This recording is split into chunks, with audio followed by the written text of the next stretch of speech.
दोस्तों नमस्कार, मैं हूं उपेंद्र पटेल। आज हम बात करने वाले हैं।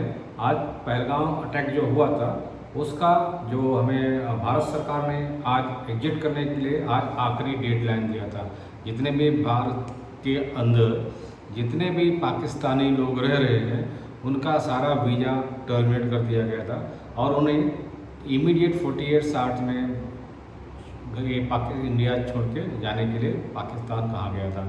आज उसकी डेडलाइन है और हम देख सकते हैं कि आज के डेट में जितने भी स्टेट से जितने भी पाकिस्तानी हैं, चाहे वो मेडिकल वीज़ा पे आए रहे हों या सार्क वीज़ा पे आए रहे हों या कोई और भी वीज़ा पे आए रहे हों या टूरिस्ट वीज़ा पे, अभी हमें देखने को मिल रहा है कि यहाँ से बहुत सारे लोग पाकिस्तान की तरफ मूव कर रहे हैं। जो भी पाकिस्तान में रह रहे हैं वहाँ से बहुत सारे मूव कर रहे हैं और इंडियन जो पाकिस्तान में गए हुए थे वहाँ से बहुत सारे लोग इंडिया में आ रहे हैं।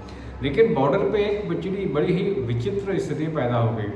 आगे हम इंडिया से देखेंगे तो बहुत सारी जो औरतों को आपने देखा रहेगा सोशल मीडिया पे या मीडिया में, अब तक आपको मालूम पड़ा रहेगा, बहुत सारी लेडीज लोग यहाँ से शादी करके पाकिस्तान गए थे। कोई को 10 साल हुआ, कोई को 15 साल शादी करके हो गया, कोई 20 साल शादी हो गया।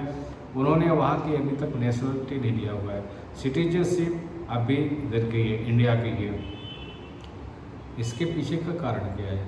क्योंकि उनकी इंडियन जो मुस्लिम औरतें हैं वो शादी जाके पाकिस्तान में करती है, बच्चे 4-4, 5-5 बच्चे पैदा करेंगे पाकिस्तान में और उसके बाद अपना इंडिया का जो पासपोर्ट है, अपनी जो नेशनलिटी है वो सरेंडर नहीं करती है, वो स्टिल रखती है एक एक्सेस रखने के लिए कि हम इंडियन हैं। और एक पाकिस्तान जो मर्द से शादी करके वहाँ पे प्रोडक्शन हाउस खोल के और फिर वापस वो इंडिया में आती रहती है। तो इंडिया में अगर उनका पासपोर्ट इंडियन है, इंडियन सिटीजनशिप है, तो उनको आने जाने में या आसानी हो जाती है, वीज़ा के लिए आसानी हो जाती है।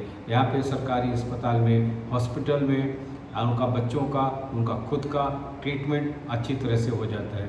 इसके लिए वो कभी भी अपना वीज़ा और ये लेने के लिए अपनी नेशनलिटी सरेंडर नहीं करती है। कभी वो पाकिस्तान की नागरिक नहीं बनती, वो हमेशा इंडिया की ही नागरिक बनी रहेगी। ये सारी तो अभी देखा रहेगा बॉर्डर पे बहुत सारी औरतें ना रो रही हैं कि मेरे को मेरे बच्चों से जुदा मत करो, मेरे को जाने दो। ये तब क्यों नहीं समझ में आया जब 20 साल से शादी किए हुए हो तुम लोग, 15 साल से 20 साल से शादी करके रखे हो, तुम यहाँ पे झक माराने के लिए आते हो? तुम्हें पहले डिसाइड कर लो कि इंडिया में रहना है या पाकिस्तान में रहना था। क्या यहाँ पे मर्द, यहाँ पे मुसलमान मर्द मर गए थे? यहाँ पे मर्द क्या मुस्लिम नहीं थे? तुमको शादी पाकिस्तान में चुल मची हुई है, तुमको शादी यहाँ पाकिस्तान में करनी है, रिश्तेदारी पाकिस्तान में निभानी है और यहाँ पे इंडिया में आपको रहना है। इंडिया क्या कोई ये सराय है?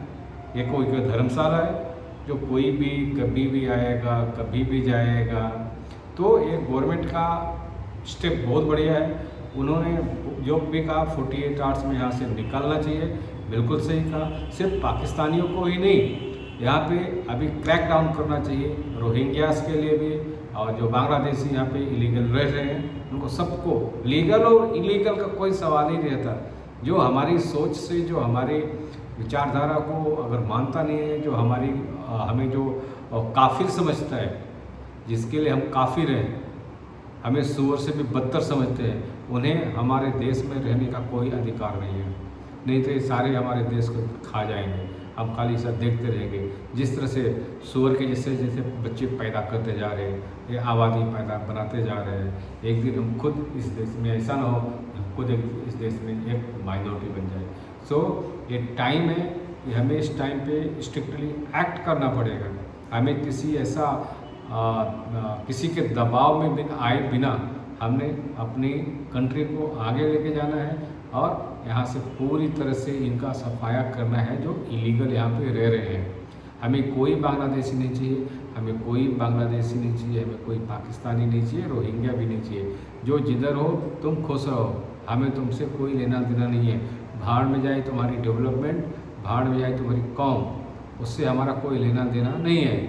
और इंडिया में जो लोग, जो मुसलमान इस चीज़ के लिए प्रायश्चित कर रहे हैं, प्रायश्चित नहीं बोलेंगे, वो लोग प्रदर्शन कर रहे हैं कि जो भी जम्मू कश्मीर में जो भी अटैक हुआ है हिंदुओं के ऊपर, वो इसलिए हैप्पी नहीं है, यानी कि ये इसलिए नहीं प्रदर्शन कर रहे हैं, निंदा कर रहे हैं कि वो हिंदुओं को मारा गया है। वो आगे की कोई न कोई भूमिका या ऐसा प्रिपेयर कर रहे हैं, ताकि आने वाले वक्त में जब भी ऐसा कुछ वक्त आए तो हम कह सकते हैं, वो देखो हमने जब भी टेररिस्ट अटैक हुआ था हम उस चीज़ के लिए निंदा किया था, हमने विरोध प्रदर्शन तक किए थे।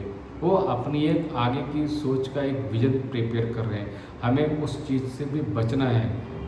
ओके, बाकी का आपको यहाँ का जो भी अपडेट मिलेगा हम आपके साथ शेयर करेंगे। तब तक के लिए जय हिंद।